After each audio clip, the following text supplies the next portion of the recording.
Okay, last day. It was a fairly quiet night. The traffic at least died off. There was some weird shrieking. I almost thought it was people in the cemetery yelling. I think it's some sort of weird bird, though.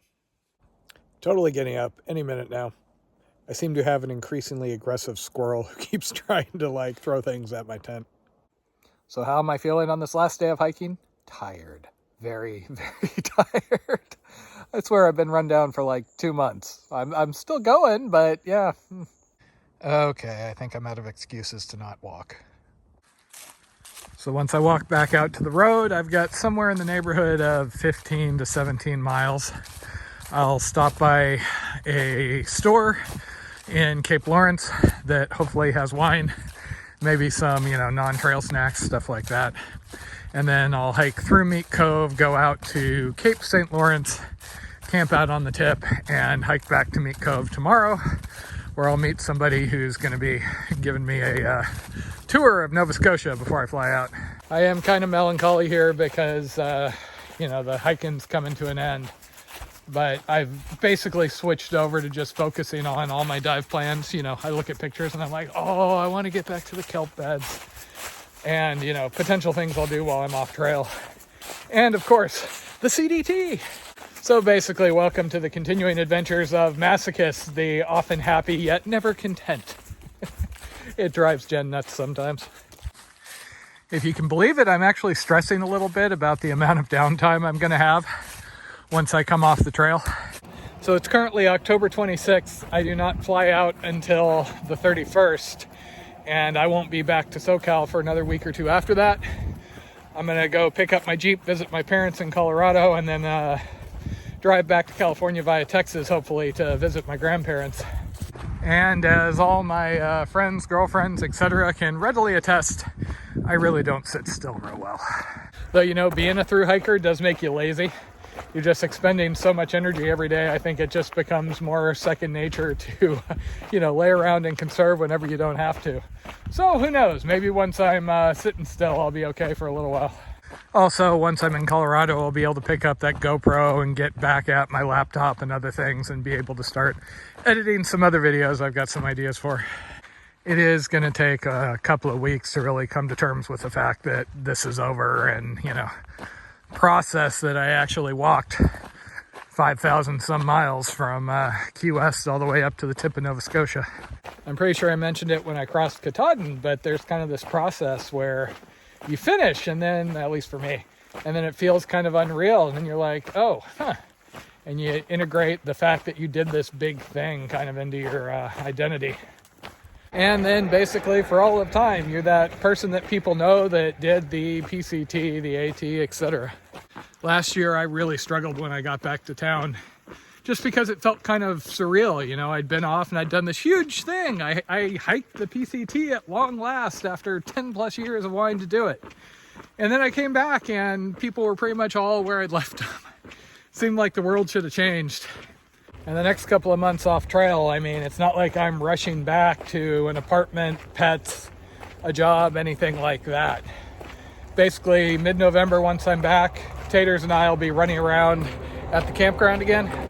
That's kind of a key part of how we do this and, manage to do big adventures like this on just the single income. I'm going to see about temporary work, but I've had some pings from former employers and things like that, but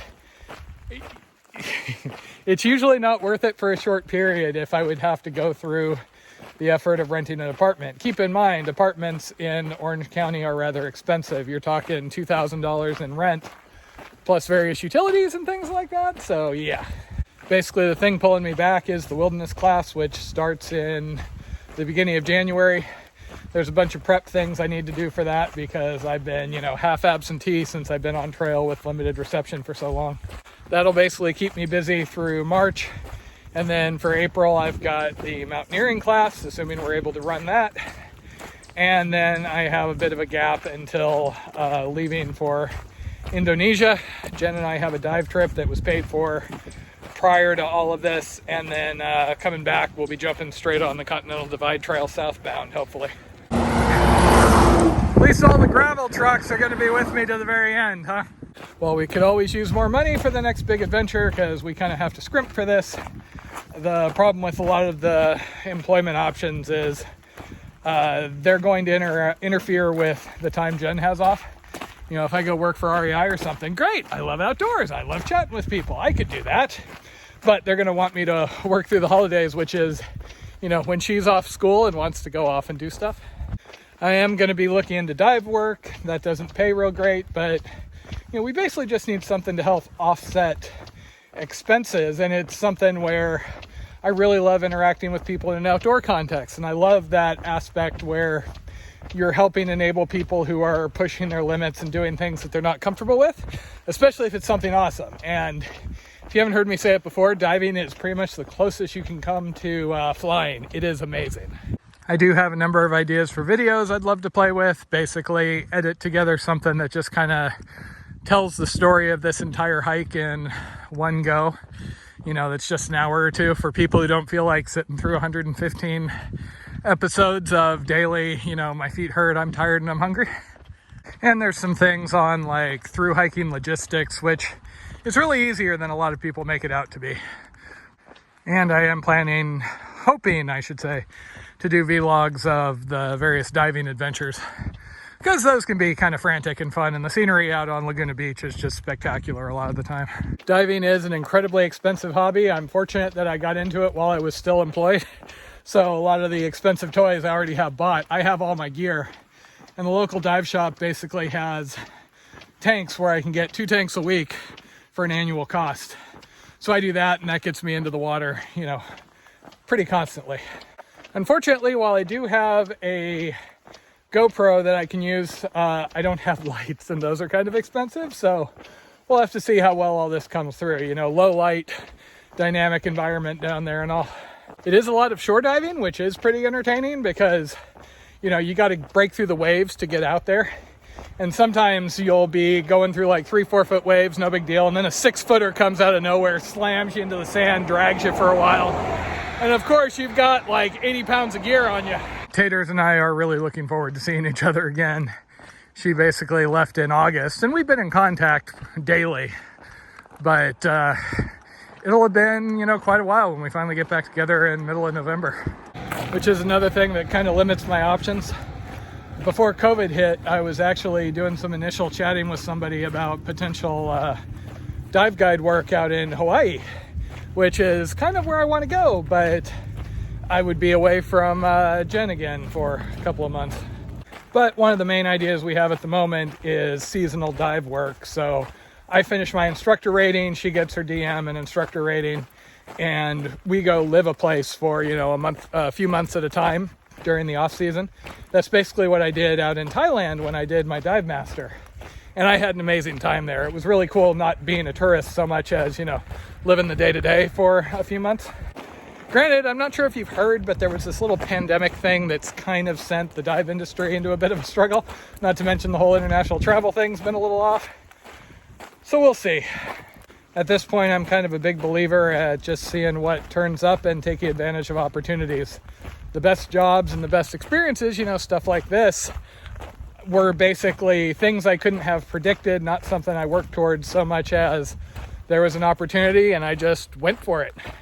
The pandemic was really rough for Jen and I because we were living in campgrounds that promptly shut down and we didn't have anywhere to go, and I had COVID at the time. It was a whole thing. But as a result, I had this amazing experience out on the PCT that was like something, you know, 10 plus years ago because of the low number of people that were out there. I actually got that wilderness experience I'm always after. And then the pandemic was the reason I was able to do this Key West Canada hike. Otherwise, I would have been committed to my wilderness class and my mountaineering class, so I wouldn't have had the time. So yeah, you just gotta look at what's out there and, you know, when you see an opportunity, and go for it. I will do wrap-up videos talking about, you know, lessons learned, what worked, what didn't, and we have all the cost data as far as what it costs to do the hike. So I'll share that at some point here. When Jen and I decided to do the Pacific Crest Trail, we basically went in big. I mean, I got rid of an apartment, sold a lot of stuff. I got rid of a 200-gallon saltwater reef aquarium that I absolutely adored. But, you know, the experience I got as a result is something that, I mean, I still, every time a picture comes up from the PCT, I text Jen and I say, you know, this was really one of the most amazing things we've ever done. I'm just so glad we did it. And like a lot of people, I put it off for a long time. I wanted to do the PCT from like 2006 or so, I think is when I first found out about it. But, you know, I made excuses to myself. Oh, how do you, you know, put everything into storage and then come back to it and have a life, car payments, apartment, everything like that. These days I say that basically you just throw all that to the wind, do the adventure and figure it out on the other side. You know, assuming you can afford to, because that's the big thing. You know, I remember way back in the Keys, I'd run into people who would ask what I was doing, and I'd say, oh yeah, you know, I'm hiking Key West to Canada, and it would be day like 2 or 3. And so you could kind of see on their face, oh wow, that's huge. And then kind of doubt like, oh yeah, there's no way he's gonna make it that far. Now I'm getting kind of the opposite. I'm talking to people and it's like, yeah, I walked here from the Keys. They're like, oh, wow, huh. This whole, you know, Eastern Continental adventure basically started from right at the end of the PCT. I was finishing and I needed something else to focus on. And when I was still a week or 2 out from the end, that was the Florida Trail. I was doing the Florida Trail. I was talking to people about it. And then I came off trail, and once it became apparent that summer plans were going to get canceled due to COVID, that added the Appalachian Trail. And then I found out that you could connect them. And I talked to Jen and I'm like, what if I just did the whole big thing? And I am very fortunate that I have a partner that whenever I come up with something like this, she's like, yeah, we should do that, you know, versus, Granted, I have had a number of relationships go down in flames because I tend to be a bit excessive in the whole activity area. And I mean, these are people that I met in an outdoor context, but there's one thing, oh yeah, that guy, he's out all the time. That's really cool. And it's another when they realize that I'm literally out all the time and I've always got, you know, eyes for the next mountain. So if you've been watching me do this and you're like, oh my God, if I tried to do that, my boyfriend, girlfriend, husband, wife, life partner, pets would leave me. Don't worry, that's basically been the end result of multiple former relationships. So that peak up there is named Wilkie Sugarloaf. And I actually debated if I wanted to stop and climb it just so I'd get an entry on Peak Bagger while I was up here. But when I'm out doing the thing, I like doing the thing. So this is a provincial park that was just a few miles on. I would have come here to camp, except a little too public. Okay, I get things closing for the season, but outhouses, really? In between the pretty bits is all the rest.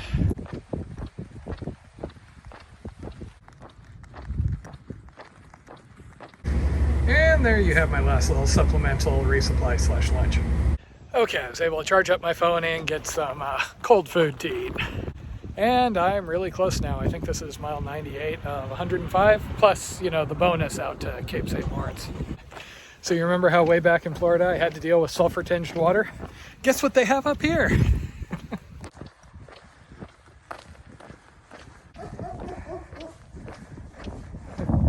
So this is St. Margaret's Village. It's basically the last thing before Meat Cove. And yes, there's a bunch of dogs again. Things just got rural between that and the sulfur water. Okay, well, the bathrooms might all be nailed shut, but at least there's cell coverage.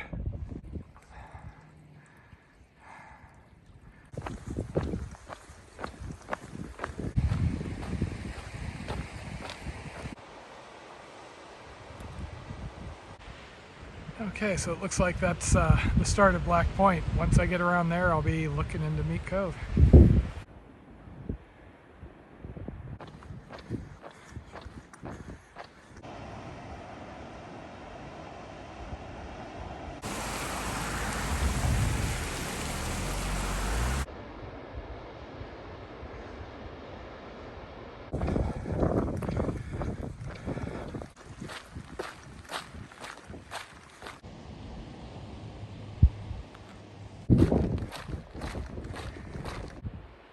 And that would be Meat Cove.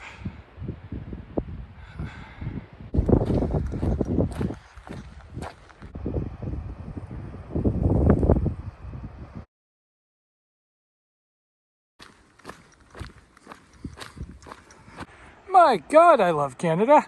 Here I am up at the top of the freaking world, and there's cell reception. So yeah, welcome to Meat Cove. Not the end I planned, but this ended up being a much better finish than Quebec, I think. So I'm actually, I've got about a mile to get down there, and then I'm actually going to go up that canyon. There's a dirt road, goes on the other side of this bump, and that's where I'm planning to spend the night. Because, you know, why stop at the end if you can go a little bit further? Every girl I've dated has always told me I didn't know when to stop, so hey.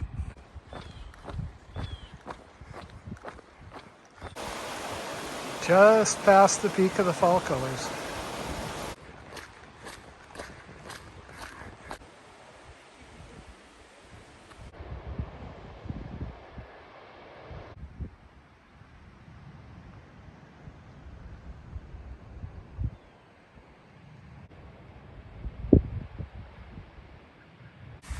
And of course I'm getting barked at again.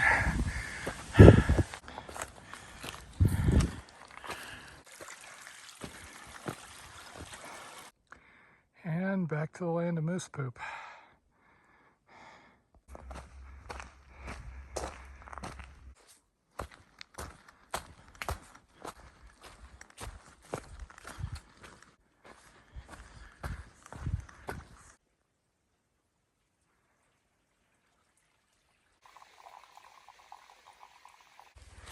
And of course, just when I'm feeling like I'm really back here all alone, here comes an ATV.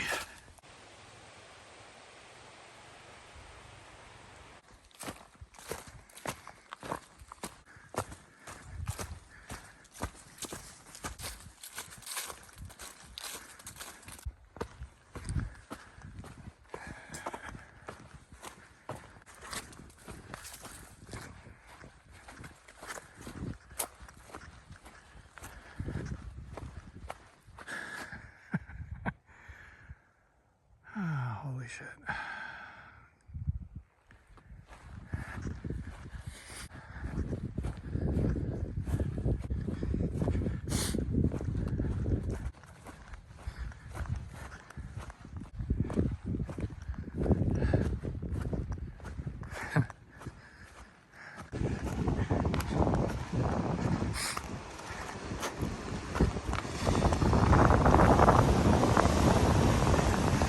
Here's where the land ran out.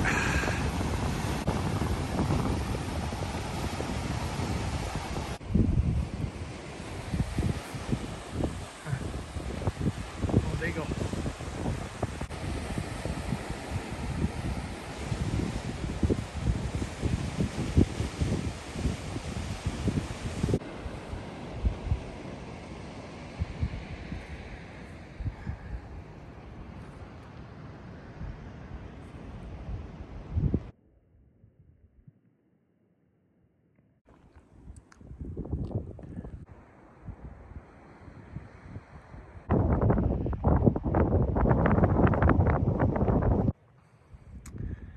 Okay, well, home sweet home for the night. And if you're curious how I'm feeling after all this, it's cold, my knee hurts, and I really want a hot gooey pizza at the moment.